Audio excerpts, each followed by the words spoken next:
Manager of the year Bruno Fernandez.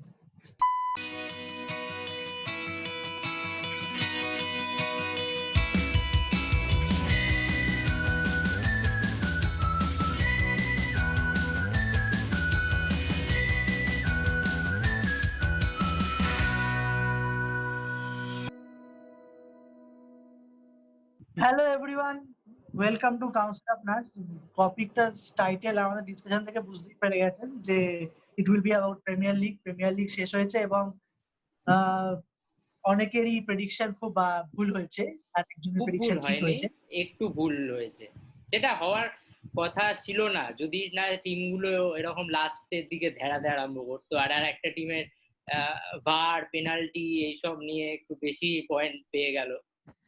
আমার এখন যেরকম আছে টপ 4 পুরো এক্স্যাক্টলি সেমই থাকবে, লিভারপুল, সিটি এন্ড চেলসি। কি বক্তব্য তোমার এই প্রেডিকশনের দেখার পর, লিগ শেষ হওয়ার পর? আমার শুধু একটাই কথা বলার যে ম্যানচেস্টার নো ডাউট ভালো খেলেছে, but they have benefited hugely যে লেস্টার সিটি এরকম ভাবে পারফরমেন্সটা ডিপ হয়েছে বলে, ওদের মেজর ইনজুরিজ হয়েছে বলে। আর যেখানে ম্যানচেস্টার ইউনাইটেড শুধু বেনিফিটই করেছে সব দিক থেকে, মানে ওদের কিছু নেগেটিভ একটাও কিছু হয়নি। জেতাটা বেনিফিট না, জেতাটা না, জানুয়ারির পর থেকে সবকিছু ভালো হয়েছে ওদের জন্য। যেমন ডিসিশন গুলো সব ওরা পেয়েছে, সবকটা প্লেয়ার ফিট হয়ে গেছে, সবকিছু। আর লেস্টারের পুরো উল্টো, মেন প্লেয়ার গুলো, স্পেশালি সোয়ুনচু, ওদের যে মেন সেন্ট্রাল ডিফেন্ডারটা মানে এত সুন্দর খেলছিল। কেউ প্রথমে দেখবি সিজনের প্রথমে লাস্ট দুটো ম্যাচে ওর বেরিয়ে যাওয়া ইজ ভেরি, মানে খুব বাজে, খুব বাজে।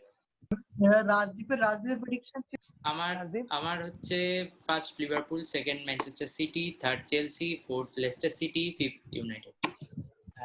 ভাবতে পারিনি লেস্টার এতটা ড্রপ করবে। আমি ভেবেছিলাম ও ড্রপ করবে, ম্যানচেস্টারও এভাবে ভেবেছিলাম। আমি ভেবেছিলাম ওই লাস্ট যে ম্যাচটা যে ম্যানচেস্টার ইউনাইটেড ভার্সেস লেস্টার, ওইটা আমি ভেবেছিলাম হয়তো ড্র হবে এবং ইভেন্চুয়ালি হয়তো লেস্টারই থাকবে এগিয়ে, যেহেতু ম্যানচেস্টার অনেকটা পেছনে ছিল at some point যখন আমরা আগের ভিডিওটা করেছিলাম। তো yeah, definitely kudos to Manchester United for closing such a huge gap and even getting a better goal difference. লেস্টারের থেকেও বেশি গোল ডিফারেন্স এনেছে, তো দ্যাট ইজ ডেফিনেটলি গোল ডিফারেন্সের জন্য বড় কন্ট্রিবিউশন আমাদের এক্স দাদা মরিনো দাদার একটু আছে, 3খানা গোলে হারিয়েছিল 3-0 ডেফিনেটলি খুব ওটা কমেন্ডেবল। বাট হ্যাঁ, ওই যেরকম বললো লেস্টারের তো ভাইটাল প্লেয়ার গুলো মিস হয়েছে, ম্যাডিসন, চিলওয়েল, পেরেরা, কটা নাম বলবো, মানে লাস্টের দিকে ফ্যাক্টর হয়ে দাঁড়িয়েছিল। এক্স্যাক্টলি, মানে কোনো সার্ভিস ছিল না বার্ডি, দে কুডন্ট, মানে ওই ম্যাচটা না হলে ওরা হারে না। আই গেস শেফিল্ড ইউনাইটেড এর এগেইনস্টে বোধহয় 1-0 এগোচ্ছিল হাফ টাইমের পর sorry, I think that is বোর্নমাউথের সাথে চেলসির হলো না, ওটা চেলসি ভার্সেস বোর্নমাউথ ছিল যেটা 4-1 হলো। লেস্টার আমার বল সোলাঙ্কি না, ওর নাম কি? না স্ট্রাইকারটার নাম, হ্যাঁ বোর্নমাউথ, লেস্টার বোর্নমাউথ, হ্যাঁ বলছি যে ম্যাচে সোয়েঞ্চু লাল কার্ড খেলে, হ্যাঁ এই টার্নিং পয়েন্ট। হ্যাঁ, তো অনেস্টলি লেস্টারের ফর্মটা যে বাজে সেটা কিন্তু লকডাউন হওয়ার আগে থেকেই ছিল। ওরা জানুয়ারির পরে অনেক ম্যাচই হারছিল, সেইটা দেখেই আমি প্রেডিক্ট করেছিলাম যে ওরা পারবে না, কারণ যেহেতু আমরা একটা এরকম ট্রিমেন্ডাস ফর্মে আছি। First Liverpool, second City, third United, fourth Chelsea. আর যাদের এগেইনস্টে ছিল, কারণ চেলসির এগেইনস্ট লিভারপুলের এগেইনস্টে ম্যাচ ছিল, আই থিংক লিভারপুল আর সিটি। তো আমার যেটা খারাপ লাগে, মানে ওদের প্লেয়ার গুলোর ইনজুরিটা এতটাই সিরিয়াস ছিল যে ওরা কেউ রিটার্ন করলো না, যেগুলো অন্য টিমের কিন্তু সব প্লেয়াররা রিটার্ন করে আসতে পেরেছিল। মানে আমি জানি না লাস্ট কবে একে দেখলাম, সে কবে থেকে মেডিসন আউট, মেডিসন মানে সব সাইড লাইন হয়ে গেছে। তো ওটাই, মানে ওদের স্কোয়াড ডেপটা খুব বাজেভাবে বোঝা গেছিল। যেটা বললাম, লেস্টার আর ব্রনমাউথের সাথে ম্যাচটা 1-0 এগিয়েছিল জেমি ভার্ডির গোলে হাফ টাইম অব্দি। হাফ টাইমের পর গোল দিতে আরম্ভ করলো, 4টে গোল হয়ে গেল, সোয়েনচুল রেড কার্ড হয়ে গেল। লিডকে ধরে রাখার একটা মেন্টালিটি শিফটেরও ব্যাপার আছে। প্লেয়ার নেই না ওদের। একটা ইম্পর্টেন্ট স্ট্যাটিস্টিক্স আছে জেমি ভার্ডির ব্যাপারে, যেটা বলে নাকি জেমি ভার্ডি হচ্ছে মানে বলতে গেলে এটা ইউরোপের টপ 5 লিগের মধ্যে সবচেয়ে একটা প্রলিফিক স্ট্রাইকারের মধ্যে একটা। এটা কেন বলে যে মানে জেমি ভার্ডি কিন্তু খুব কম চান্স পায়, কিন্তু ওই কম কনভার্সন রেট খুব বেশি, কনভার্সন করে। ইয়েস এক্স্যাক্টলি, বাকিগুলোর তুলনায়। তো এটা খুব কমেন্ডেবল। জেমি ভার্ডির কথা যখন উঠলো, মানে he has been on a fairy tale, মানে ফেয়ারি টেল রাইড একখানা। মানে আমি যা শুনেছি ওর ব্যাপারে যে ইন 2011 অলসো মানে বোধহয় ও 7th না 8th ডিভিশনে খেলতো বা এরকম কিছু, মানে খুব লো ডিভিশন থেকে এসে একটা ফ্যাক্টরিতে কাজ করার সাথে সাথে বাট সেইটা থেকে ছেড়ে 4 সিজনস ওর লাইফটা পুরো একদম চ্যাম্পিয়নের দিকে চলে গেল, পুরো বড় ইয়েতে 3 or 4 সিজন একটা Premier League champion, then golden boot winner. Is incredible, সত্যি সত্যি। আই থিংক যদি আর টু ইয়াং থাকতো জিমি ভার্ডি, আই থিংক যে কোনো টপ টিম আরামসে ওকে করে নিত। হ্যাঁ ও মানে এখন একটা রিস্ক, মানে 33 ইয়ার্স অফ এজ, কোন সিজনে ওর ফর্ম ডিপ করবে সেটা কেউ জানে না। He is playing good now. Maximum ও হয়তো আর একটা সিজন ভালো খেলতে পারবে, কারণ being a striker in EPL is very tough, আর এইরকম রেটে গোল করা। হ্যাঁ, তোদের আর কি আছে, ওই তো হ্যারি ম্যাগুয়ার গিয়ে একটা দেবে কোনুরি, আবার কি হয়ে গেল। হ্যারি ম্যাগুয়ার জেমি ভার্ডিকে ধরতে পারবে না, ও দাঁড়িয়ে থাকবে, দেখবে জেমি ভার্ডি গোল করে দিয়ে বেরিয়ে এলো। তো যখন ইউনাইটেডে ঢোকাই হলো, তাহলে ইউনাইটেড নিয়ে কথা হোক তাহলে এখন। হ্যাঁ বল। আমি ইউনাইটেডের নিয়ে প্রকৃত কথাটা বলতে চাই, কারণ আমাদের এখানে অলরেডি একটা চেলসি সাপোর্টার আছে। সত্যি বলতে আমি ব্যাপারে খুব একটা কমপ্লেন আমি আমি এই সিজনে করতে পারবো না। বিকজ তুমি historically you hate United or you don't like United. No, that is not at all true. That is not all. You have no evidence to back that up. That is bullshit. ও আগে তো ইউনাইটেডের supporter ছিল, আগের ভিডিওই বলেছে। আর historically ইউনাইটেডের supporter ছিল। অনেক চ্যানেলে আসছে। বল তো ইউনাইটেডের কি অ্যাসেসমেন্ট এই সিজনে? আচ্ছা হ্যাঁ, দেখ আমি মানে একদম পিওরলি বলবো মন থেকে, হ্যাঁ মানে আচ্ছা মন উজাড় করে। ইউনাইটেডের অবভিয়াসলি একটা সবচেয়ে বড় কোর প্রবলেম, যেটা নিয়ে লোকে কথা বলে বলে একদম মাথা ফাটিয়ে ফেলেছে, সেটা হচ্ছে ওদের মেন প্রবলেমটা হচ্ছে তোর বোর্ড অফ ডাইরেক্টরস, মানে প্লেয়ার সাইনিং, এই জায়গাগুলো মানে টেকনিক্যাল, মানে ওদের ফিল্ডে প্রবলেমে আসার আগেও, ম্যানেজার রিক্রুটমেন্টের আগেও যে কাকে সাইন করছে, মেজর যে ডিসিশন গুলো নিচ্ছে যারা, ওইখানে ওদের মেন প্রবলেম ছিল। কিন্তু সত্যি কথা বলছি, যখন সোলশার এলো আমার প্রথম দিকে কোনো হোপ ছিল না, তারপরে যখন জিততে শুরু করলো তখনও কোনো হোপ ছিল না। এবারে ওদের যে প্লেইং স্টাইলটা অ্যাডপ্ট করলো, ওটা আমি মানে কি ওটা মানে কি ওদের যে ফরমেশনটা ওদের হচ্ছে কি 4-2-3-1, তাই তো? এবারে আমার কথাটা হচ্ছে যে ম্যানচেস্টারে যেরকম প্লেয়ার আছে সেই অনুযায়ী ওরা কেন 4-2-3-1 খেলাচ্ছে, ওরা কেন 4-3-3 খেলাচ্ছে না? কারণ তুই যদি দেখিস ওদের এখন ব্রুনো ফার্নান্ডেজ আসার পর এটা এখন এফেক্টিভ, বাট তার আগে অবধি, কারণ ওদের তো কোনো প্রপার নাম্বার 10 ছিল না ওদের প্রপার। হ্যাঁ, একটা জিনিস বলতে চাই, ব্রুনো আসার আগে ওদের প্লেইং স্টাইলটা পুরোটা ছিল হচ্ছে কাউন্টার অ্যাটাকের উপর বেস করে, যে they will not lose, they will keep players behind the ball. তো যখন সবাই উঠে আসবে, they will hit on counter, because they have very fast pace player like Rashford, like Martial, এদেরকে দিয়ে কাউন্টারে গোল। ড্যান জেমসকে বলি, he is the fastest player in our team. তো ওদের ওই রকম অ্যাপ্রোচ ছিল যে they will not lose, they will keep বলের পেছনে দিয়ে দেবে। বাট ব্রুনো আসার পর যেটা ভালো জিনিস দেখলাম, যে মানে ওরা কনফিডেন্সটা পেলো যে ওদের বল ধরে খেলার, যে গিয়ে আর মানে পাসিং গেম, যেটা পাসিং অ্যারাউন্ড দ্য মানে পেনাল্টি পজিশন রেখে passing around the penalty box, এইটা কিন্তু ব্রুনো আসার পরই সম্ভব হয়েছে। তার আগে ওরা পারছিল না, কারণ ওদের ওই ক্যালিবারের কোনো প্লেয়ার ছিল না। And Pogba was single out, পোগবাও কোনো সাপোর্ট পায়নি।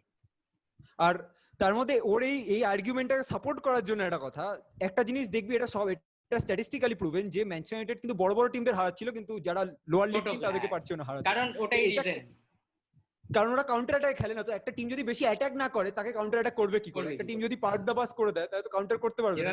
তো ম্যানচেস্টার ইউনাইটেড কি কাউন্টার করে দিচ্ছিল ওই ম্যাচগুলোতে। আমার মনে আছে সিজনের ফার্স্ট ম্যাচ কাউন্টারে পুরো নাস্তানাবুদ করে ছেড়ে দিয়েছিল ল্যাম্পার্ডের ফার্স্ট গেম ইন চার্ট 4-0। আমি বললাম হোয়াট দিস। না, তারপরের থেকে চেলসি বুঝিয়ে দিয়েছে কে কোথায় যে অ্যাকচুয়ালি। তারপর থেকে চেলসির সাথে ম্যানচেস্টারকে এখন তুলনা করিস না। চেলসি আপার লেভেল থেকে, প্লেইং স্টাইল থেকে এত সুন্দর ল্যাম্পার্ড, যাই হোক ওইদিকে পরে আসছি। আমাদের ম্যানচেস্টারের যে আমাদের এখানে লাভার বয় আছে, সে দেখি কি বলে, হ্যাঁ তার বল। কি ডিফেন্স আছে না। ম্যানচেস্টারের জন্য?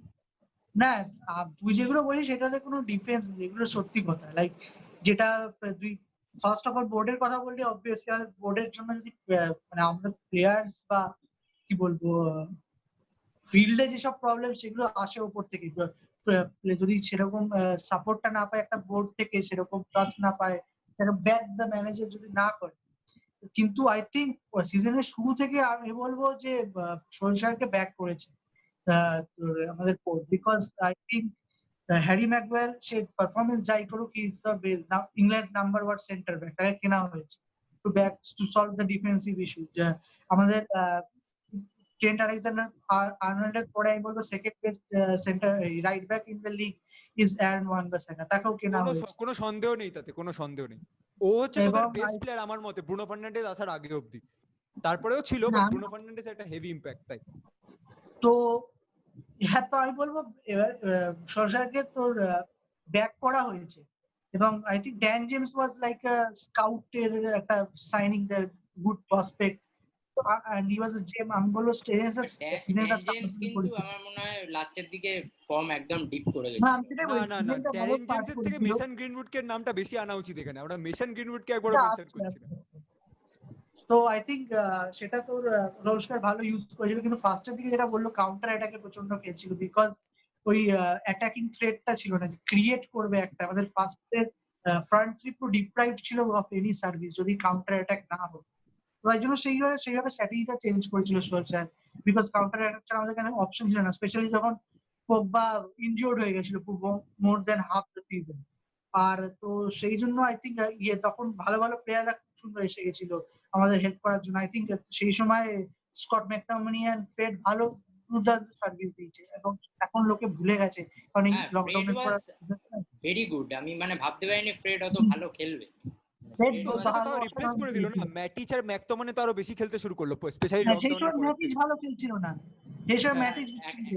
একটা পুরো আমার মনে আছে কয়েকটা মাস, মানে একটা মাস কি এক দেড় মাস পুরো ফ্রেড একা টেনেছে ওদের মিডফিল্ড, মানে হি ওয়াজ এক্স্যাক্টলি। ফেনোমেনাল। এবং তারপরে ব্রুনো ফার্নান্ডেজের সাইনিং যেটা হলো, সেটা অ্যাকচুয়ালি সামারে করার কথা ছিল। সামারে আবার সেই বোর্ডের দোষ, এত টাকা দেবো না, দেবো না করে বলে নাকি কিনলো। আনকনভিন্স ছিল তখনও, এখনো আনকনভিন্স হ্যাঁ, ছিল ওর পারফরমেন্স থেকে। বেয়াদব গুলো সালা। হ্যাঁ। আর আমি ড্যাম শিওর যদি জানুয়ারিতে স্কট ম্যাকটমিনিও যদি ইনজিওর্ড না হতো, আমরা ব্রুনো ফার্নান্ডেজকে কিনতাম না। আমি ড্যাম শিওর এটার জন্য। স্কট ম্যাকটমিনি সেই সময় ইনজিওর্ড হলো বলে বাধ্য হয়ে একজনকে কিনতে হলো, আর অলরেডি একদম স্কাউটেড ছিল, তাই ব্রুনো ফার্নান্ডেজকে সাইন করেছে। এবং আর সেম অডিও গেল যে স্ট্রাইকার নেই, একজনকে সাইন করতেই হবে। লাস্ট ডে হ্যাঁ, হ্যাঁ। 24 ঘন্টায় 12খানা প্লেয়ারের সাথে আমরা লিঙ্কড ছিলাম। পুরো একটা মাস ধরে তো চলছিল, মানে কোনো মানে নেই। আমার তো মনে কিন্তু হয় ওরা ওডিআই যদি নিয়ে খেলিয়েছে, ওকে তো একটা ম্যাচ খেলালো বোধহয়, একটা গোল দিল না, একটা না দুটো ম্যাচ খেলালো স্টার্টিং এর দিকে না, যখন এলো। এফএ কাপ ইউরোপা লিগে খেলেছে। ওদের হয়ে আমার তো মনে হয় যদি ম্যানচেস্টার জানুয়ারিতেই ওকে করা, তারও 2-3টে ম্যাচ বেশি জিততো। I guess they have lose point in that, যদি ব্রুনোকে আরো আগে আনতো। ট্রান্সফার লেট করার জন্য হতো। তোরা কিন্তু এইটাকে নেগলেক্ট করতে পারবি না যে এই সিজনে কিন্তু ম্যানচেস্টার দুটো লেগেই ম্যানচেস্টার সিটিকে হারিয়েছে। তারপর লিভারপুলকে একটা ম্যাচে ড্র করলো, আর একটা ম্যাচে হারলো। ও হ্যাঁ, ও লিভারপুল বড় টিম আমাদের নাকি চেলসিকে দুটো ম্যাচেই হারিয়েছে। চেলসিকে দুটো ম্যাচেই তাহলে? হারিয়েছে। সো তিনটে মানে আমি লিগের কথা বলছি। তো লিগে দুটোতেই মানে দে হ্যাভ মানে বিন ভেরি গুড। ম্যানচেস্টারের উইকনেস গুলো কি গ্লেয়ারিং, এটা এখান থেকে বোঝা যায় যে মানে এতটা ইজিলি সলভেবল, মানে ইজিলি না, মানে বলতে পারিস যে অ্যাড্রেস করার জন্য মানে এর থেকে ইজিলি কেউ পয়েন্ট আউট করে দিতে পারবে না। যে কারণ কি চেলসির প্রবলেম গুলো কিন্তু এতটা এভিডেন্ট নয়, কারণ সবাই যে এত রুডিগারকে এত বাজে বলছে, বলছে, তো এইগুলো এতটা এভিডেন্ট নয়, কারণ ওরা ওদের ভালো প্রবলেমটা অন্য।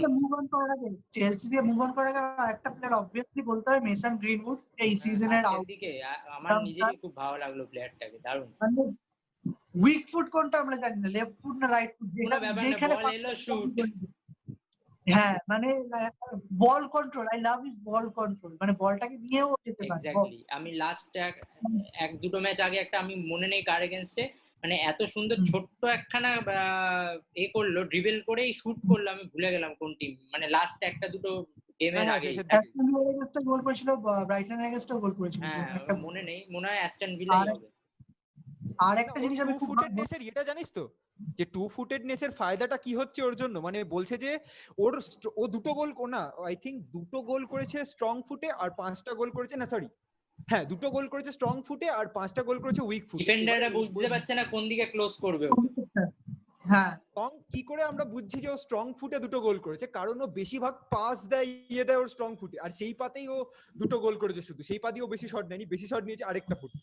তো কিরকম ভাবে মনে আছে এটা একটা ইয়েতে পড়লাম যে তোর ইয়ং স্কোয়াড থেকে স্কাউট রিপোর্ট পাঠিয়েছিল, তখন ইয়ে ছিল যে দেখো আমাদের একাডেমিতে একটা প্লেয়ার আছে, সে গোল মারছে রাইট ফুটে, ফ্রি কিকছে লেফট ফুটে, দুটোতেই গোল মারছে। তো এটা আরেকটা জিনিস আমি বলবো, যদি আমাদের টিমের প্লেয়ার অফ দ্য ইয়ার এর কথা বলি, I think biggest shout out to তোর অ্যারন ওয়ান বিসাকা। লকডাউনের পর একটু ফর্মটা ডিপ করেছিল, মেবি সেটা ফ্যাটিগের জন্য হতে পারে। Over the entire season best player কে হচ্ছে? ওভার দি এন্টায়ার কেউ বেস্ট সিজন ব্রুনো ফার্নান্ডেজকে আমি রাখবো, কারণ ওর ইমপ্যাক্টটা এতটাই বেশি যে he change the team, performance থেকে আরম্ভ করে মানে আই থিঙ্ক এরকম লাস্ট এরিক কটানা হয়েছিল আমাদের যখন সাইন করেছিল, টিমটা পুরো মানে ও আমাদের লিগ জেতায়নি সাইন করার পর, বাট টিমের মেন্টালিটি পুরো চেঞ্জ করে দিয়েছিল। I think that is what Bruno Fernandes has. ওদের পজিশন কি ছিল? ব্রুনো ফার্নান্ডেজ আসার আগে ওদের পজিশন কি ছিল ম্যানচেস্টারে? 780 ছিল বোধহয়, 7 বোধহয় 70 তো আর কটা পজিশন নিয়ে করেছে। আর একটা জিনিস বলবো, অ্যান্টনি মার্শিয়াল। আমি একটা জিনিস বলতে চাই, Anthony Martial, be careful, don't hurt my sentiments. আমি এটা স্ট্রংলি এন্ড করেছে বলে ওকে এতটা, ও নেক্সট সিজনে ওর অ্যাসেসমেন্টটা আমি দেব। Don't give me that crap. I don't think he was bad. অনেকেই বলছে আমাদের প্রলিফিক কোনো স্ট্রাইকার নেই। আই থিংক অ্যান্টনি মার্শিয়াল খেলা 20 প্লাস গোল আছে এই সিজনে, আবার কি চাই? আচ্ছা, who is better, Rashford or Martial? Tell me honestly, one word answer. Who is better overall? যে তোর টিমে যদি বলে একজনকে বেঁচে দেবে একজনকে রাখবে, সেটা কাকে? মার্শিয়াল। মার্শিয়ালকে রাখবে আর র‍্যাশফোর্ডকে বেঁচে দেবে? বেঁচে দেবে। I don't think Rashford will ever. না, যদি একজনকে বেঁচে দেয় তাহলে কাকে? Hypothetical situation, whom will sell, whom will keep. Yes. দেখ, যদি আমি বলি যে কালকে যখন স্যানচোকে সাইন করা হয়, I can see Rashford dropping, because র‍্যাশফোর্ডের লকডাউনের পর ফর্ম ভালো ছিল না। আচ্ছা, আর এইটার পেছনে একটু রিজনিংটা শুনি। কি র‍্যাশফোর্ড ফর্মটা ভালো ছিল না, ব্যাস, মানে এটাই রিজন? এখন যদি কারোকে ইমিডিয়েটলি রিপ্লেস করতে হয় ফ্রন্ট থ্রিতে স্যানচোকে ঢোকানোর জন্য, I think Rashford is the one who will be getting dropped. হবে না, আই থিঙ্ক মেসন গ্রিনউড ওই রাইটেই যাবে, কারণ ওর জন্য পড়ে আছে স্যানচোর জন্য রাইট উইংটা। তো বাট ওদের ফরমেশনটা কি হয়? ওদের ফরমেশনটা হয় অন দ্য লেফট র‍্যাশফোর্ড, মাঝখানে মার্শিয়াল, আর আরেক দিকে হচ্ছে তোমার গ্রিনউড, তাই তো? রাইট উইং এ নেই আমাদের কেউ, সো ইট ইজ আইদার আপাতত তো গ্রিনউড খেলছে না, আপাতত রাইটে গ্রিনউড ড্যানিয়েল জেমস আর গ্রিনউড। হ্যাঁ, তো আমি যেটা বলতে চাইছি যে যদি গ্রিনউডকে, he is the actual future, তো আমি বলতে চাই যে গ্রিনউডকে মাঝখানে এনে স্যানচোকে রাইটে খেলা আর মার্শিয়ালকে বসা। আর এইটার পেছনে আমার অ্যাকচুয়াল রিজনিং, আমি বলবো গ্রিনউডকে এখন অত প্রেসার দেওয়া উচিত অ্যাজ পার মাই, কারণ he is still a young player. তাহলে ওকে লোনে দেওয়া উচিত। করুক না, মার্শিয়ালের সাথে অল্টারনেট করুক। লোনে দেওয়ার মতো he is like Ryan Giggs যেরকম ছিল, তোর ইয়াং প্লেয়ার ছিল, ভালো খেলছিল, কিন্তু ফার্গুসন বলেছিল ওই কোনো সময় লোনে পাঠানো না, সোলশায়ারও বলে দিয়েছে গ্রিনউডকে লোনে পাঠানো হবে। তাহলে বসিয়ে রাখার কি মানে?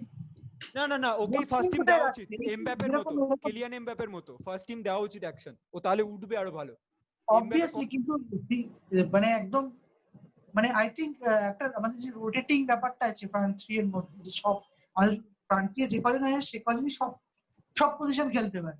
একটা কথা বলবো, স্যানচোকে ভাবিস না এসেই ইমপ্যাক্ট ফেলবে। He is not proven in Premier league.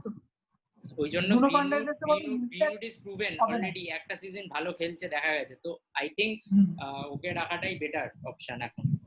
গ্রিনউডকে যদি ডে ইন ডে আউট দেখিস, देयर ইজ সাম ম্যাচেস যে ও সাইলেন্ট হয়ে যায়, তো সেইটার জন্যই সব প্লেয়ারের আছে সব ম্যাচ দুটোই মেজর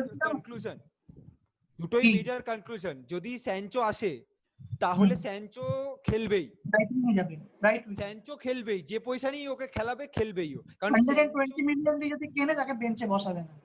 There না is no মানে chance. সেটার জন্য না, তোর টাকার কথায় যাস না, এখানে মেন কথাটা হচ্ছে না অবভিয়াসলি যদি কাউ যেমন এই যে অ্যান্টোয়ান গ্রিজমানের সাথে হলো, যখনই বসাচ্ছে লোকে কোশ্চেন তুলছে, ওই রকমই তো যদি স্যানচোকে কেনে, মানে ওর স্ট্যাটিস্টিক্স এটা বলছে যে, আর বুন্দেসলিগা কিন্তু মানে একদম হেল অ্যান্ড হেভেন ডিফারেন্স না প্রিমিয়ার লিগের থেকে, তো যা প্রুভ করেছে ও নিজেকে, ডাবল না হেল অ্যান্ড হেভেন মোটেও ডিফারেন্স না, এটা খুব একটা ফালতু কথা। হ্যাঁ হয়তো টপ ফোর ডিফারেন্স হতে পারে, বাট ওভারঅল এন্টায়ার লিগের মধ্যে অনেক নিচ অব্দি যায় বুন্দেসলিগাতেও। এনিওয়েজ, তো আমার কথাটা হচ্ছে যে আমরা জানি না এতটা মানে প্যাশন নিয়ে কেন ম্যানচেস্টার ইউনাইটেডের ব্যাপারে কথা বলছি।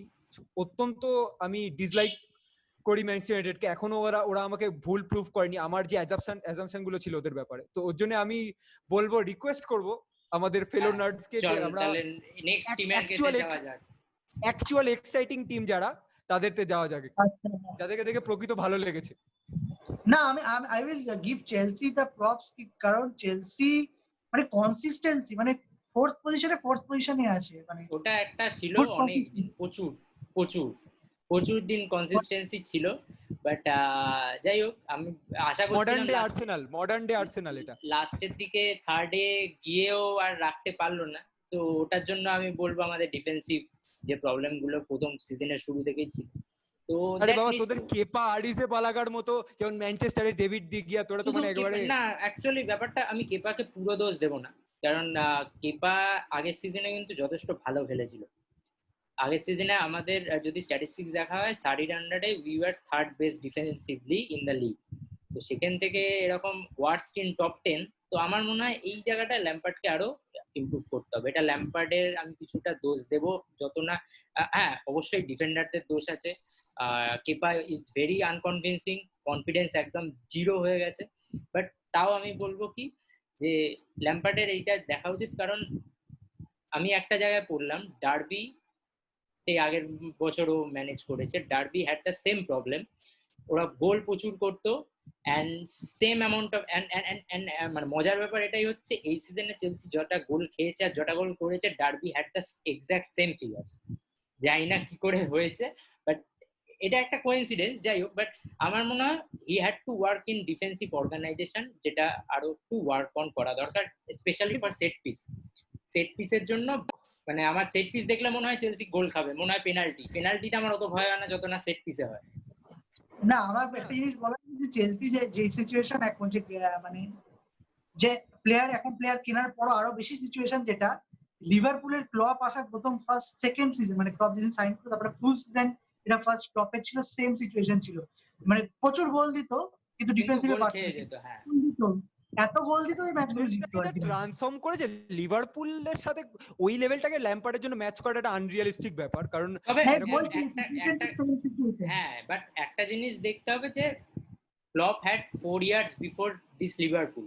ওটাই লিভারপুলকে দেখার আগে 4 বছর ক্লপের আরো এক্সপেরিয়েন্সও ছিল, এক্সপেরিয়েন্স অনেক বেশি। ডর্টমুন্ডকে নিয়েও জিতেছে Bundesliga, that is not a matter of joke. তারপরে চ্যাম্পিয়ন্স লিগ ফাইনালেও গেছে, তো he is very good coach. তো ঠিক আছে, সেটা ল্যাম্পার্ডকে টাইম দিতে হবে, ইয়াং কোচ। একদম একটু টাইম পেলে আমার মনে হয় Chelsea will again fight for the title again, defensively যদি জিনিসটা ঠিক করে নেয়। আর এত ভালো ভালো প্লেয়ার কিনছে স্পেশালি অ্যাটাকিং এ। হ্যাঁ, এই ট্রান্সফার নিয়ে একটা কথা, তোদের কি মনে হয় যে ওরা ট্রান্সফারে অবভিয়াসলি, মানে আমি একটু মানে এতটা এক্সাইটেড এই কারণেই চেলসিকে নিয়ে, কারণ যা ফ্রন্ট লাইন তৈরি করছে, মানে one of the Europe's best. মানে আমি ভাবি যে লিভারপুলের ওই ডিফেন্সকে পরের বছর যে দুটো লেগে যা সহ্য করতে হবে, কোনো মানে সন্দেহ নেই তাতে, মানে এত ভালো। কিন্তু আমার কথাটা হচ্ছে ওদের মেইন প্রবলেমটা কি অ্যাটাকে ছিল না ডিফেন্সে ছিল? কারণ ডিফেন্সে ছিল, no doubt one of the best ডিফেন্সে ছিল। এবার গোলকিপার আর ডিফেন্সটা কেন করেনি অ্যাড্রেস? এখনো করেনি, আমার মনে হয় করবে। আমি যতদূর তিনটে প্লেয়ার কিনেছে, মানে ইউরোপের মোস্ট কাভেটেড ইয়াংস্টারদের মধ্যে তিনখানা প্লেয়ার। এই সিচুয়েশনটা অনেক বছর আগে 2012তেও হয়েছিল। After Champions League winning we had teams of Hazard, Oscar, আর একটা হচ্ছে উইলিয়ান তখন ছিল, আর একটা ইয়াং প্লেয়ার ছিল ভুলে গেলাম, সালা, ডি ব্রুইন, এরাও ছিল তখন টিমে, বাট চান্স পায়নি। তো ওই টিমটা যদি তো বাদ দে, ওগুলো তো গ্লেয়ারিং মিস্টেক। তো এই মিস্টেকটা এখন হবে না আন্ডার ল্যাম্পার্ড, আমি যা করছি। আর একটা যেটা প্লেয়ার আমার খুব ভালো লেগেছে, মেসন মাউন্ট, আর একটা মেসন, মানে একটা ক্লাসিক প্লেয়ার তৈরি হচ্ছে। মানে ওর ফ্রি কিকটা দেখেছিস তো ফাইনাল ডেতে? ফ্রি কিক তো খুব ভালো এবং কবিতা করে দিয়েছিল পুরো। আমার সবথেকে ভালো লাগে ওয়ার্ক আমি একটা প্লেয়ারকে বলতে চাইবো Pulisic, I love him. Pulisic after lockdown অসাধারণ, মানে একটা লেভেল মনে হচ্ছে ইভলিউশন হয়ে গেছে। ডরমন্ড থেকে আসতে সময় লাগবে একটু। হ্যাঁ, আর প্রথম দিকে ল্যাম্পার্ড ওকে অতটা ইউজও করেনি, ও বলেওছে যে he needed some time, he needed to grow up physically, কারণ এটা যথেষ্ট একটা শক্ত league. And after no doubt. আর এখন সত্যি মানে আর আমার লিভারপুলের আগেন্স্টের ম্যাচটাতেই তো দেখলি না কি করলো, নেমে সাবস্টিটিউটে এসে বুঝিয়ে দিচ্ছিল পুরো নাচিয়ে ছেড়ে দিয়েছে পুরো ট্রেন্ট আর্নল্ডকে, মানে অত ভালো একটা সিজন গেছে, মানে one of the player of the season আমার কাছে ট্রেন্ট আর্নল্ড এবারে। যাই হোক, কিন্তু ট্রেন্ট আর্নল্ডের ওখানেই এক্সপোজ হয়ে গেল যে ওর ডিফেন্সিভ সাইডের প্রবলেমটা, যেটার জন্য আমরা অ্যারন ওয়ান বাসাকাকে এত প্রপস দিচ্ছিলাম। ওটাই আই থিংক সত্যি কথা বলতে কি আই লাভ ল্যাম্পার্ডের playing style. I think I would মানে ভালো লাগতো যদি সোলশার এরকম খেলতো। এখন present playing style I love, কিন্তু একটা সময় এমন হচ্ছিল যে ঠিক আছে আমরা মানে ওদেরকে হারিয়েছি দুবার, কিন্তু আমার ল্যাম্পার্ডের প্লেইং স্টাইলটা দেখতে ভালো লাগছে আরো বেশি। তো কোনো ট্রান্সফার নেই একটা সেইটা হ্যাঁ বল সেইটা নিয়ে ল্যাম্পার্ড যে ফোর্থ অ্যাচিভ করেছে, আই থিংক ইটস আমার ওটাই মেনে যে আমি কন্টেন্ট এইবারের এই সিজন নিয়ে ফোর্থ, আমরা চ্যাম্পিয়ন্স লিগটা পাওয়ার মেন দরকার ছিল, সে থার্ড হই ফোর্থ হই ডাজন্ট ম্যাটার, আমরা সেম পয়েন্টে আছি, জাস্ট গোলটা আমরা আর এই বড় বড় প্লেয়ার গুলো আরো মোটিভেটেড থাকবে তাহলে, স্পেশালি ইয়েতে আছে বলে। হ্যাঁ ওটাই না পেলে কারণ একটা টপ টিম যদি চ্যাম্পিয়ন্স লিগ না পান একটু ডিমোরালাইজিং হয়, প্লাস মানি ফর ট্রান্সফার সেইটা একটা ভীষণ দরকার, ফাইন্যান্সটা কমে যায়। মানি ফর ট্রান্সফার আরেকটা তোরা জানিস কিনা জানি না, প্লেয়ারদের কন্ট্রাক্টেও কিন্তু থাকে যে চ্যাম্পিয়ন্স লিগ পেলে এই টাকাটা এক্সট্রা পাবে, এরকম থাকে কন্ট্রাক্টে। হ্যাঁ মানে এটা হচ্ছে তোর পারফরম্যান্স কন্ট্রাক্ট এক্সপোজারটা যেটা পায় চ্যাম্পিয়ন্স লিগে সেটা ইজ আনম্যাচেবল। তো ওইটা আর একটা কারণ দেখ না তোর চেলসি ভার্সেস বায়ার্ন মিউনিখের ম্যাচটা কিন্তু অলরেডি চেলসি বলে যাচ্ছে যে হেরে যাচ্ছে, কিন্তু ওখানে অ্যাট লিস্ট ল্যাম্পার্ড ইয়াংস্টার গুলোকে খেলাতে পারবে, নতুন গুলো না বাট যারা আছে হাটসন-অডয় ফর্মটা নেমে গেছে একটু, আমি জানি না হয়তো নিজেকে আরো ওই করবে না, হাটসন-অডয় অতটা চান্সও পেল না, মাঝখানে ছোট ইনজুরি খেলো, টাইম লাগবে। বাট আমার একটা ভেটেরান প্লেয়ারকে নিয়ে বলার আছে, সেটা হচ্ছে উইলিয়ান। আমি স্বপ্নেও ভাবতে পারিনি যে উইলিয়ান আমি স্বপ্নেও ভাবতে পারিনি যে ও এই লেভেলের পারফরম্যান্স এখন দিতে পারবে, সেটা মানে মেবি এনি রিজন, বাট আমি ভাবতে পারিনি। তোরা কি ওকে রাখছিস? ওকে নাকি কন্ট্রাক্ট দেওয়া হয়েছে, but he wants a 3 year contract. তো ওর কাছে না তোর মতে, আমি ওটা বলছি না, আমি বলছি আমার মতে হ্যাঁ কি রাখা উচিত না? হ্যাঁ অবভিয়াসলি এখন রাখা উচিত, কারণ এতগুলো ডেপথ আসার পরেও রাখা উচিত। সেটাই আমার বক্তব্য ছিল। কেন আমি রাখবো বলছি, দেখ আমাদের পেড্রো বেরোচ্ছে, ঠিক আছে, আর উইলিয়ান আছে, আর আছে এদিকে হচ্ছে উইং এ পুলিসিচ, আর একটা কে এসছে হ্যাভার্টজ, এখনো ফাইনাল না, হ্যাভার্টজের কথা চলছে, আর জিএস এসছে, জিএক রাইটে যাবে, ঠিক আছে, কিন্তু হোয়াট ইজ দ্য ব্যাকআপ? একটা করে ব্যাকআপ নেই, কথাটা ভেবেই আমি বলছিলাম, আমি হ্যাভার্টজের কথাটা ভেবেই বলছিলাম, কিন্তু মেইনলি সেন্ট্রাল স্ট্রাইকার আর সেন্ট্রাল অ্যাটাকিং মিডফিল্ডার, এই দুটো, ওর লেফট রাইট সব খেলতে পারে। এখন রাইট উইং খেলে হচ্ছে তোর উইলিয়ান বা পুলিসিচ, এরা ইন্টারচেঞ্জ করে। না পুলিসিচ লেফটে খেলে, পুলিসিচ রাইটে না। হ্যাঁ সরি, পুলিসিচ লেফটে খেলে, বাট মাঝে মাঝে আমি দেখেছি ওদের ইন্টারচেঞ্জ করতে, নামায় লেফটে, উইলিয়ান রাইটে, আর মাউন্ট নামলে টিমো ওয়ার্নারের একটা অ্যাডভান্টেজ, টিমো ওয়ার্নার ফ্রন্ট থেকে সবচেয়ে তিনটি জায়গায় খেলতে পারে, বাট ভাই টিমো ওয়ার্নার সেন্ট্রাল ফরওয়ার্ড হিসেবেই খেলাবে আমার যা মনে হয়। আর এখনো পর্যন্ত বেসিক্যালি তো ওর নাম কি, ট্যামি এব্রাহামের মেন কম্পিটিটর, ওদের ওই পজিশনটা ট্যামি এব্রাহাম, আর জিরু ইজ ফ্যান্টাস্টিক ভাই, আমার খুব ভালো লেগেছে। জিরুকে তাহলে কি তোরা কি এখন মুভ অন করে দিবি জিরুকে? না, ওর সাথে জানুয়ারির পর ওকে ছেড়ে দেবে আই গেস, যদি ট্যামি সেরকম পারফরম্যান্স দেখাতে পারে, না হলে আরো 6 মাস রাখতে হবে ওকে, কিছু করার নেই।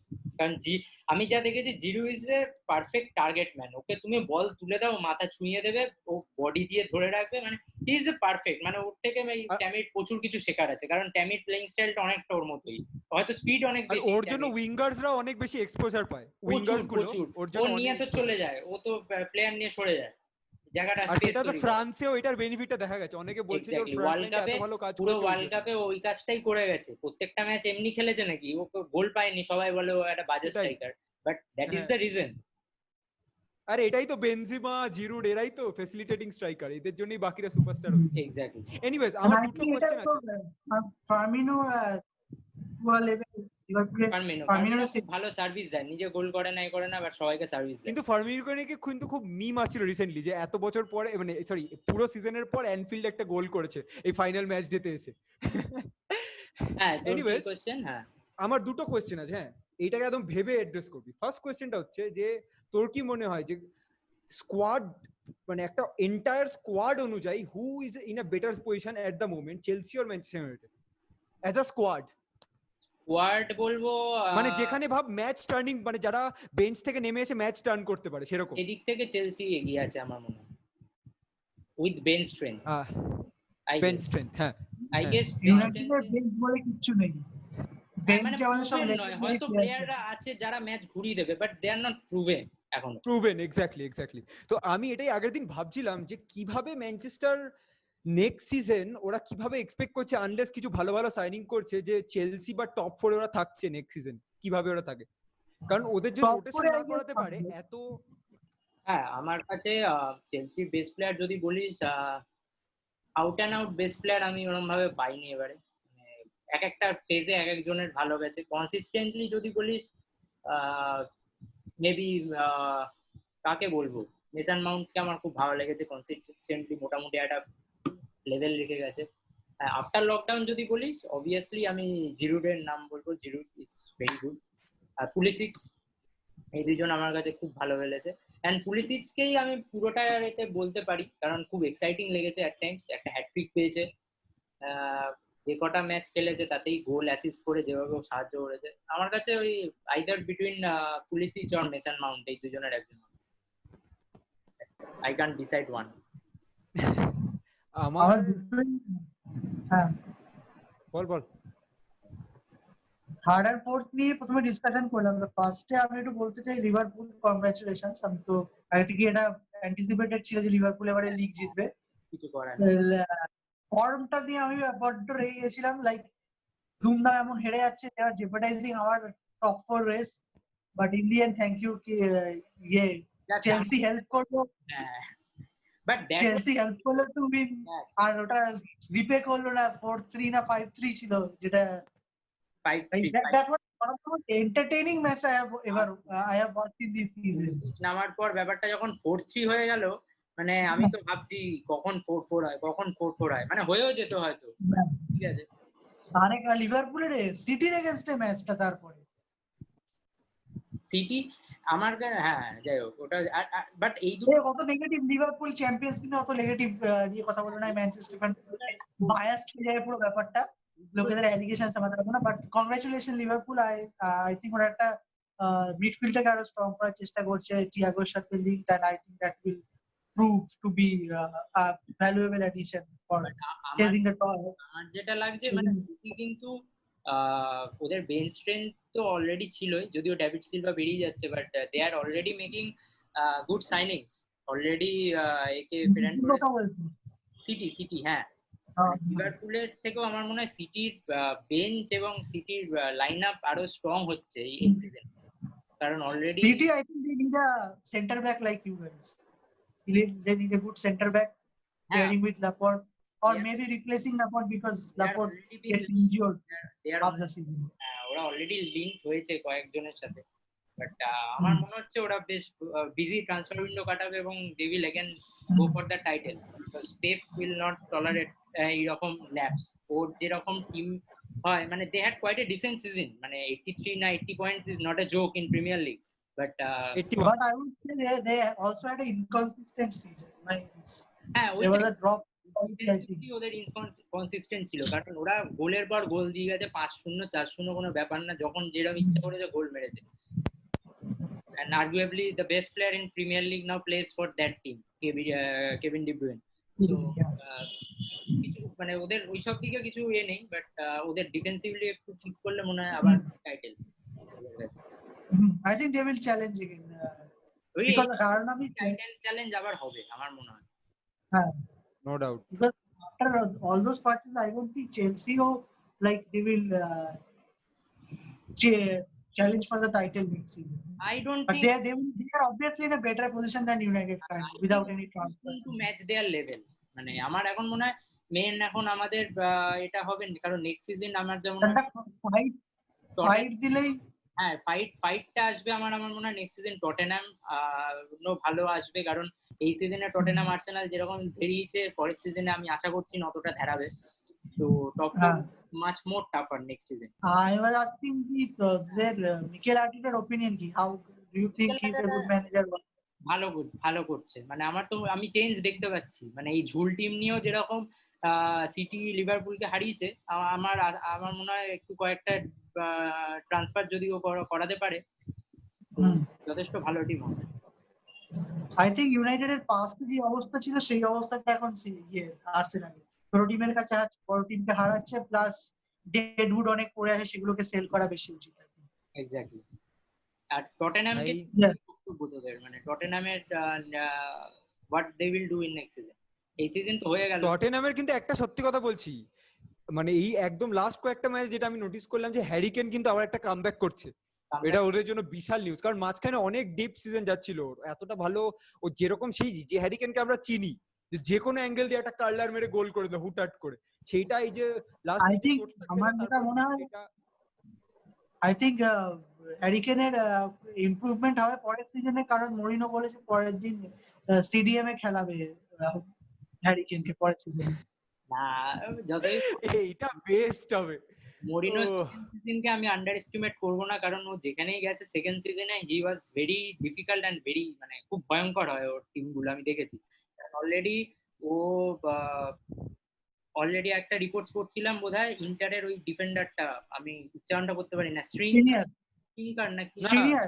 Milan Skriniar very good centre back. হ্যাঁ, ওর সাথে এনডম্বেলের সোয়াপ হবে, তো এনডম্বেলে এমনি এত ঝুল খেলছিল টটেনহ্যামে, মানে বেকার।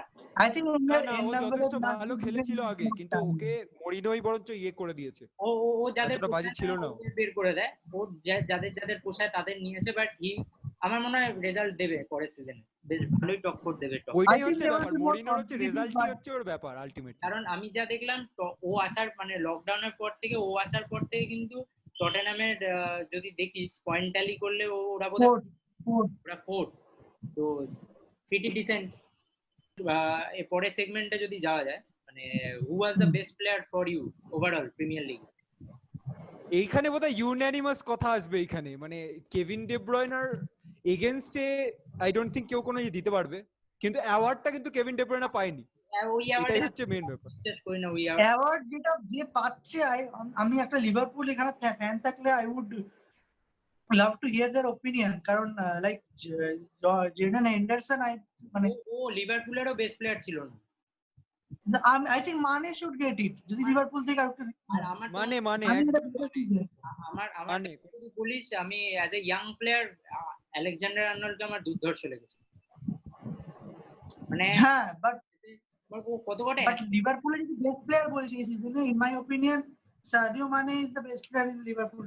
আমার কাছেও তাই, ও আর তো যাই হোক, Alexander Arnold player of the year হবে না, ও young player of the year হতে পারে, প্লেয়ার অফ দ্য ইয়ার হওয়ার মতো আই ডোন্ট থিংক অতটা এখনো পৌঁছেছে। প্লেয়ার অফ দ্য ইয়ারে আমার ওকেই লাগে, ইয়াং প্লেয়ার অফ দ্য ইয়ার মনে ক্যাটাগরি আছে, ডেবিউ সিজন হতে হবে, ওটা ডেবিউ সিজন না আন্ডার 21 বোধহয়, কারণ ইডেন হ্যাজার্ড আন্ডার 21 না, হ্যাঁ 21 আপ টু 21 দেয় তো, ট্রেন্ড 21, হ্যাঁ তো এইবারে পেতে পারে, কি আছে আপ টু 21 দেয় বোধহয়, কে জানে, জানি না, বাট হ্যাঁ এটার ডিব্রুইন পাওয়া হচ্ছে সবথেকে যোগ্যতম দাবিদার। একটা প্লেয়ারের নামটা আই থিংক বলা, ও সে কোনো প্লেয়ার অফ দি ইয়ার না, সে কিচ্ছু না, but I think as a young player তার নামটা আমাদের বলা উচিত সবাই, সেটা হচ্ছে Phil Foden.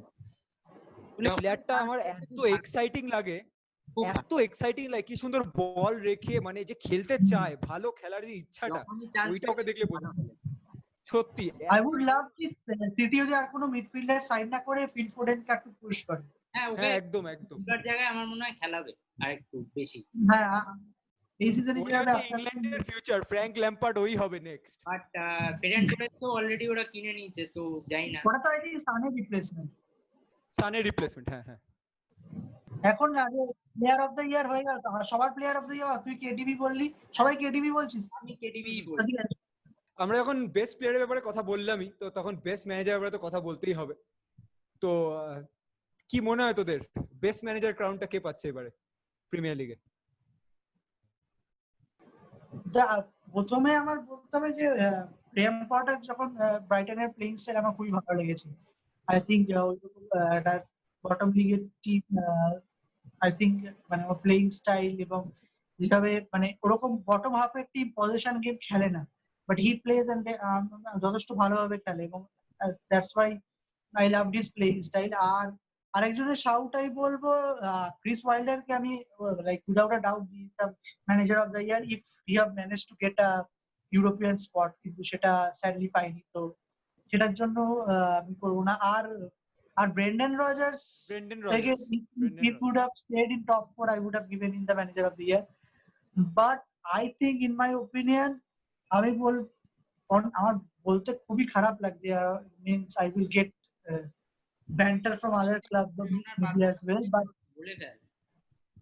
but I think reluctantly I think Frank Lampard should be, because his achievement without any transfer and like playing in the style, যেভাবে খেলছিল এবং মানে টপ 4 পাওয়া, মানে মোস্ট অফ মানে সবাই ওটাকে রাইট অফ করে দিচ্ছিল, হয়েছিল এটা একটা ফ্রি পাস ওদের জন্য যে কিছু পাবে না, 6th and 7th হয়তো এন্ড করবে, বাট ব্যাডলি আমার জন্য আই উইল থিংক এটা কি হলো একটা ম্যানচেস্টার ইউনাইটেড ফ্যান বলে দিল চেলসির ম্যানেজার বেস্ট। এবারে আমিও মনে মনে তখন থেকে জানি যে ল্যাম্পার্ডই বেস্ট ম্যানেজার। এবারে যদি কেউ ইয়র্গেন ক্লপকে না বলে, সেটা ছাড়া ল্যাম্পার্ডই best manager without any doubt. কারণ ওদেরকে যেভাবে ডিসকার্ড করে দিয়েছে সিজনের প্রথমে, আমি যে কটা ভিডিও দেখেছি মানে ওদেরকে রীতিমতো পাত্তা দেয়নি। আর তারপরে আরেকজন তো এখানে চেলসি ফ্যান বসেই আছে, মানে রীতিমতো বেস্ট ম্যানেজার এটাকে ডাল করে দিল পুরো প্রথমেই ল্যাম্পার্ড বলে। আর বাট হ্যাঁ, বেস্ট ম্যানেজার ল্যাম্পার্ড তো ঠিক আছে, আমার স্পেশাল মেনশনে ক্লপ তো অবশ্যই, বাট ওয়াইল্ডার যেটা বললো সবাই, ওয়াইল্ডারেরটা আমার মনে হয়েছিল মানে খুব ভালো কাজ করছে। ইউরোপিয়ান স্পট পেয়ে তো কোনো ডাউট ছিল না, he would have been the manager. হ্যাঁ, বাট একটা যেটা আমি বলার কথা, এবারে পুরো প্রিমিয়ার লিগে সবথেকে বেশি আন্ডার 21 প্লেয়ার খেলিয়েছে এবং মিনিটস হিসেবে চেলসি সবথেকে বেশি, যেটা একটা এত টপ টিম কখনোই করে না। তো এইটার জন্যই আমি আরো ল্যাম্পার্ডকে বেশি এটা দিতে চাই, যে এত ল্যাম্পার্ডের অত বড় কপালে গিয়ে চুমু দিয়ে সবাই মিলে। তো এরপর বেস্ট ম্যানেজারের পর একটা যেটা আমার জানতে ইচ্ছা হচ্ছে যে তোদের মতে একটা বেস্ট গোল যদি কিছু মনে থাকে, নোটেবল গোল, ফেভারিট টিমেরও হতে পারে সেটা, এনিথিং, যে খুব এক্সট্রাঅর্ডিনারি একটা ফ্রি কিক, একটা বিশাল গোলের কথা মনে পড়ছে যেটা, সেইটা প্রিমিয়ার লিগে ছিল না। তো সেটাও বলবো ওভারঅল সিজনে তোর যেটা মনে হয়, সেটা হলো চেলসির এগেইনস্টে র‍্যাশফোর্ডের ফ্রি কিকটা ক্যারাবাও কাপে, ভালো নো ডাউট। আমার কাছে প্রিমিয়ার লিগে সবথেকে ভালো এখন মানে আমার মনে আছে যেটা, তাদের মধ্যে হচ্ছে সনের 16 রান দিয়ে যে গোলটা ছিল, কিন্তু ওই গোলটা রীতিমতো যেন মাখনের মতো, হট নাইফ থ্রু বাটার, ধার ধার করে বেরিয়ে চলে গেল। বাকিরা একেবারে ওয়েস্ট হ্যামের Son is one of the most underrated player in the league. Son Heung min ওফ, সম্রাটের কি কোনটা? আমার মনে হয় বেস্ট গোল একটা ছিল যেটা কেভিন ডে ব্রয়নার, একটা যেখানে 1-on-1 উইথ, মানে যেখানে ও পেনাল্টি বক্সের বাইরে দাঁড়িয়ে ছিল, ওর সামনেই ডিফেন্ডার, ও জাস্ট দুটো বলটাকে পেছনে টানলো, একদিকে গেল, আবার ওই দিক থেকে টেনে গোলের দিকে পয়েন্ট করে জাস্ট শুট নিয়ার পোস্টে টপ কর্নারে। এই একদম লাস্ট 2-3টে উইকের মধ্যে গোলটা দিয়েছে। এটা আমরা এতবার দেখেছি, এই গোলটা আমার মাথা খারাপ হয়ে গেছিল। সত্যি খুব ভালো ভালো মানে এবারে মোমেন্টস অফ ম্যাজিক অনেক ছিল। তো সত্যি আর একটা যেটা any best match in this season, best match obviously তো যে যে যে যে টিমকে সাপোর্ট করে সেই টিমের হবে। হ্যাঁ, হতেও পারে, বল। আমার জন্য সিটি না, লিভারপুল। Yes, second match. না বেস্ট ম্যাচ হচ্ছে যেটা আর ওই দিনকে হলো চেলসি ম্যাচটা, all over I will say Liverpool versus Chelsea, এটা লাস্টে যেটা হলো ওটা এন্টারটেইনিং খুব। অ্যাজ এ নিউট্রাল তোদের হার্ট তখন গলায় চলে এসেছে, কিন্তু আমাদের কাছে বড্ড এন্টারটেইনিং দেখতে। সব থেকে এবার এই সিজনের বেস্ট ম্যাচ লেগেছিল ম্যান সিটি ভার্সেস চেলসি, যেটা আমরা জিতলাম আফটার লকডাউন 2-1। তো ওই ম্যাচটা আমার খুব ভালো লেগেছিল, কোয়ালিটি। আমার বলবো ওই ম্যাচটা খেলেনি সিটি, আমার বিচ্ছি লেগেছে, একটা পাস ঠিক মতো ওরা ইয়ে করতে পারছে না। খুব ভালো লেগেছিল। যাই হোক মানে কোয়ালিটি ছিল ম্যাচটা, আমার ভালো লেগেছিল। মানে আমার ম্যাচটা খুবই রাইট অফ মনে হয়েছে, আমার কেন জানি না। মানে সিটি ওরকম নয়, দুটো পাস একসাথে করতে পারছে না। বলতে পারি আমার জন্য বেস্ট ম্যাচ হয়েছে যেটা ওই চেলসি ভার্সেস ম্যান সিটি। আচ্ছা, আরেকটা জিনিস যেটা অবশ্যই ভিডিওটা যখন পাবলিশ হবে ততক্ষণে ম্যাচটা হয়ে গেছে, আমরা যখন রেকর্ড করছি, তো এটা একটা বেশ এন্টারটেইনিং জিনিস হবে। আজকে রাত্রিবেলা FA cup final, so predictions Rajdeep. Yes, তো জানা কথা। না জানা কথা না, এটা টাফ ম্যাচ হবে। I guess 2-1 for Chelsea. 2-1 for Chelsea, okay. Yes. সম্রাট? পাকার? না না, আগে পাকার, আমি লাস্টে বলবো, আমি একটু হেভি ডিউটি দেবো তাই জন্য। আচ্ছা, আমিও হেভি ডিউটি দেবো ভাবছিলাম। যাই হোক, for me I think Arsenal will win. কারণ আছে এটা। I think it will be a KG match, কারণ লাইক আর্সেনাল যেরকম এখন ট্রাই করে, ওরা বসে থাকে এবং দৌড়ে দৌড়ে গোল করে যায়। হ্যাঁ, ওরকম বেশি মানে হাই স্কোরিং গেম হবে না আমার মনে হয়। আই থিঙ্ক ওরকম 2-1 কি 1-0 এরকম। যদি আমাকে প্রেডিক্ট করতে বলা হয় তাহলে আমি 2-1 ই প্রেডিক্ট করবো। আর আর্সেনাল জিতবে, এটা একটা এক্সট্রা মোটিভেশনটা বলছি, কারণ they are currently in 8th position. If they win FA Cup, এটা ইউরোপা লিগ স্পট। আর সেই সময় ইউরোপা লিগ স্পট পেলে কিন্তু উলস বেরিয়ে যাবে, উলস পাবে না ইউরোপা স্পটটা। ইউরোপিয়ান গেমস পাওয়ার জন্য আই থিঙ্ক এটা একটা এক্সট্রা মোটিভেশন থাকবে, যেটা আই ডোন্ট থিঙ্ক চেলসি থাকবে। Quite. But you cannot write off Chelsea also. Sure, over. I think যে দুটোই উইক ডিফেন্স, বাট আমাকে শুধু একটা আপডেট দিয়েছে, বার্ন্ট লেনো কি ফেরত এসছে না, আর্সেনালের? মার্টিনেজই থাকবে। আসেনি তো, বাট যাই হোক, ওদের যে মার্টিনেজ যে খেলছে এখন প্লেয়ারটা কারেন্টলি, সেও ভালোই খেলছে। সো আই থিঙ্ক দুটোই weak defence, so I think এটা 3-2 হবে, 3-2 টু চেলসি। মানে I don't see how it is possible যে আর্সেনাল এই ম্যাচটা জিতছে চেলসিকে হারিয়ে। ইম্পসিবল। ফ্র্যাঙ্ক ল্যাম্পার্ড এবারে তো খেলা, আমি খুব মোটিভেটেড আজকে চেলসি ম্যাচটা দেখার জন্য, সিরিয়াসলি পাম্পড। যেটা বলার ছিল সেটা হচ্ছে, আমি আরেকটা জিনিস যেটা I will look forward to is Arteta versus Mikel Arteta versus Frank ল্যাম্পার্ডের এই ম্যাচটা। দুজনের ট্যাকটিক্যাল এটা আমি দেখতে চাই, কে কিরকম এগোচ্ছে। যাই হোক, টু এন্ড, এবার আমি I hope you enjoyed the video. সবাই বুঝতেই পেরেছেন এখানে একটা ইউনাইটেড ফায়ার, একটা চেলসি ফ্যান বসে আছে, তো হেভিলি বায়াসড একটা ভিডিও আই নো, কিন্তু hope you guys enjoyed it. আর তোমাদের প্রিমিয়ার লিগ, তো আপনারা আমাদের জানান কেমন লাগলো এই ভিডিওটা, এবং thank you for watching. Like, share and subscribe. By.